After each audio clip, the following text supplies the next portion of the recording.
Welcome, and thanks to all for clicking this video. Today we're tackling a common Windows 10 issue: thumbnails not showing on your files. It's frustrating when you can't see your images or video previews, but don't worry. I've got a few simple solutions that'll get those thumbnails back in no time. Let's dive right in. First, let's check your folder settings. Sometimes, Windows hides thumbnails to improve performance. Here's how to change that. First, open the File Explorer. Then, go to the View tab on the top menu bar. Next, click to the Options, and select Change Folder in Search Options. After that, in the new window, go to the View tab and uncheck the box that says Always Show Icons, Never Thumbnails.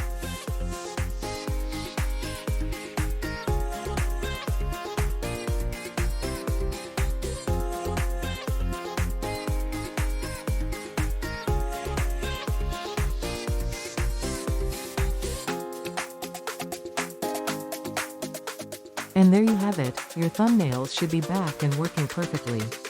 If this video helped you, don't forget to like, comment, and subscribe to TechPoth for more troubleshooting tips and tech tutorials.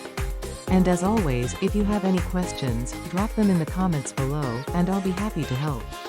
Thanks for watching, and see you in the next one. If you prefer not to see the preview thumbnails, simply check the box again and apply the settings. Thank you for watching this video.